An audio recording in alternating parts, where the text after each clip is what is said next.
দর্শক মণ্ডলী আসসালামু আলাইকুম। গ্রিন আর্কিটেক্টের পক্ষ থেকে আমি ইঞ্জিনিয়ার টুটুল।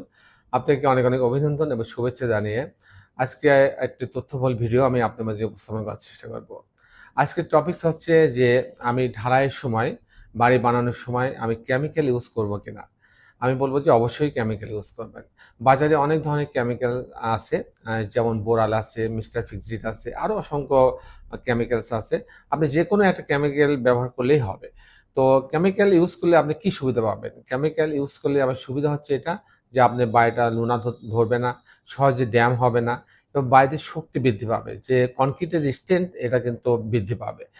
আর আপনি অনেকেই আমাকে প্রশ্ন করেন যে আমি কেমিক্যাল ইউজ করলে আমার কত টাকা খরচ হতে পারে? কেমিক্যাল আপনি যদি ইউজ করেন তাহলে আপনার খরচ কিন্তু খুব বেশি হবে না। প্রতি ব্যাগ সিমেন্টে আপনার 20 থেকে 30 টাকা খরচ হবে। যেমন আপনি যদি ২,০০০ স্কয়ার ফিটে যদি একটা ঢালাই থাকে, ২,০০০ স্কয়ার ফিটের একটা যদি ছাদ ঢালাই থাকে, ধরেন যে বিম এবং ছাদ ঢালাই হয়, সেখানে আপনার ৪,০০০ টাকা খরচ হবে সব মিলায় আপনার ৪,০০০ টাকা কেমিক্যাল বাবদ খরচ হবে। তো এই বাড়িটা যদি আপনি সম্পূর্ণ যদি আপনার ২,০০০ স্কয়ার ফিটের প্রতি তালার জন্য আপনি যদি খরচ দেখতে চান, সেক্ষেত্রে আপনার ৬ থেকে ৮,০০০ টাকা খরচ হবে কেমিক্যাল বাবদ। তাহলে কেমিক্যালের ঢালাইয়ের জন্য আপনার খরচ কিন্তু খুব বেশি হচ্ছে না।